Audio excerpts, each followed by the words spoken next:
What's up YouTube? Today I'll be talking about one technique that has helped me to draw like this. This is one amazing technique that has evolved my drawing by such a higher margin. So what happened was some beginner artists were asking me, for some drawing tips. So I told them to use the drawing grid method because it has helped me a lot. It has evolved my drawing.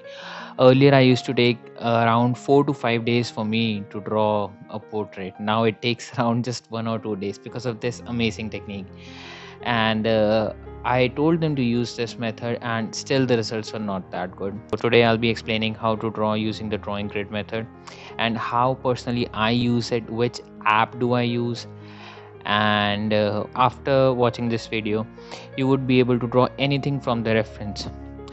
Yes, I'm not talking about the sketching part, but yes, the drawing part, you would be able to definitely you would be able to do it, whether you are drawing portraits, still life, or landscapes. So let's get started. So first thing that you have to do is measure the size of a sketchbook or the paper on which you're about to draw. So what you have to do is you have to measure the length and its breadth. As you can see, the length is around 12 inches, and when it comes to breadth it is around 9 inches, almost around 9 inches. So that is the important thing that we needed to know. Now we'll move to this app called Drawing Grid Maker, and then you have to select the image that you want to draw, whether it is a portrait or landscape or still life or whatever. Alright, so this is the image that I'm planning to draw. So since I want the lines in the grid to be thin and sleek so that I'm able to see the features, so I'll decrease this number to 1 or 2 so that you're able to see. I'm keeping it 4 for now. So the next thing I'll do is click these 3 check boxes, the black and white, square and diagonal. The reason for that I'll tell you later. Next thing I'll do is click on this box, and in the number of rows section you can select 12 because our art file is of 12 inches, but I'll select 10 because I want to keep a margin of 1 inch at the top and 1 inch at the bottom. That is it. Now what we'll do is we'll click on the save button, and the image will be automatically saved in your gallery. I will close this app and move on to our drawing sheet. So this is how the image looks like now. And now as you can see, it has 10 rows and 7 columns. That is what we needed. That will perfectly fit our drawing sheet.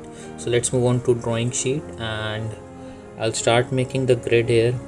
All you have to remember is just keep a margin of 1 inch on the top, 1 inch at the bottom, and around 1 inch on the left and right hand side as well. So that is it.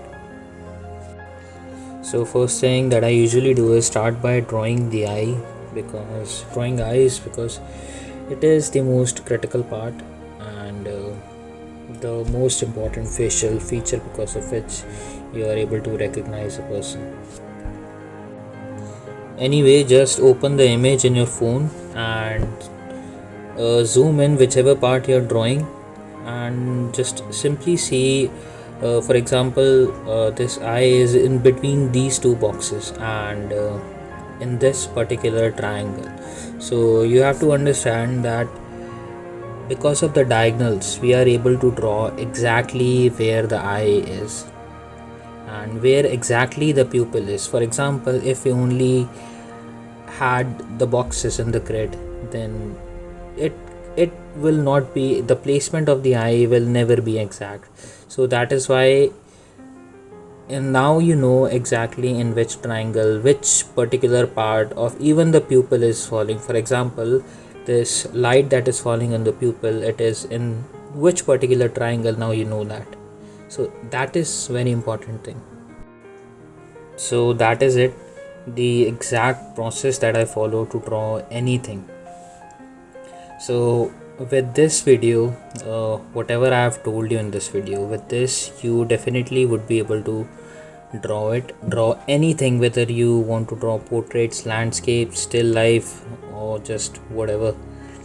And those of you who have been asking me for some drawing tips, this is the biggest thing that I have learned. Not the biggest thing, because it's not that complex, but when it comes to improving your drawing, this is the number one tip I would like to give anyone. It has evolved my drawing, improved my drawing by miles, man. This is something very good, something very basic, a little time consuming, but this method is just amazing. And this is the simplest method. You will not find any way of drawing exactly the same from the reference image. Other than this, you are not going to find. This is like the easiest method. So that is it. If you think it was worth watching, you've learned anything, then share this video with anyone who likes to draw. And that is it. Enjoy the rest of the time lapse video. I'll play the music. See you in the next video.